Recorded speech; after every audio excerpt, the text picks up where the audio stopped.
Good morning! Kembot-kembot tayo ngayong umaga. Ganda ng kembot, bigla nagpatalastas. Exercise sa bahay lang. Ox na. Hindi na kailangan pumunta sa gym. Magbayad ka pa ng oras. Dito, sa bahay, anytime. Pwede kang mag-exercise, pwede kang kumimbot. Kahit gawin mo pang umaga, tanghali, hapon. Pwede rin naman sa gabi exercise. Hoy! Mali yung iniisip nyo exercise sa gabi. Pwede rin naman mag-warm up sa gabi bago matulog.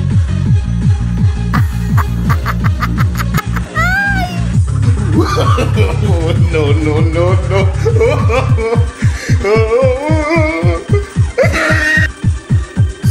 Sulit yung sapatos ko.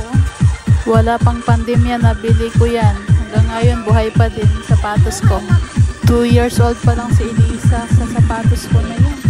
Bawing-bawi na sa gastos, pinangbundok ko na yung sapatos na yan. Pinang rides pa, pinang jogging, kung saan saang lugar nakakarating. Ang sarap lang kasi gamitin, ang gaan-gaan niya ba, parang hindi ka lang nakasapatos. Itong pang-exercise ko, binili ko lang yan sa TikTok. Mura lang, 100 plus lang yan, 130 yata. O diba, ang ganda. Pangpaliit sa bilbil, pangpawala sakit sa likod, charing. Malay mo may pag-asa pang bumalik alindog si Mars. Hoy! Huwag lang kumain ng madami ba? Kaso ang daming masasarap na pagkain na nakikita mo sa paligid. Mahilig pa magluto si Mars, kaya yan, lumubo.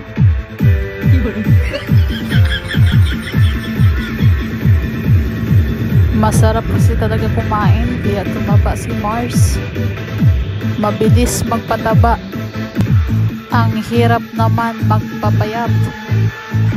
Super nakakapagod. Pagdaanan mo pa yung ngalay pagkatapos ng exercise.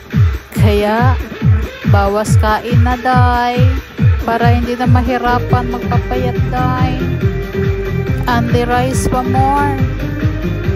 O siya, hanggang dito na lang aking voice cover.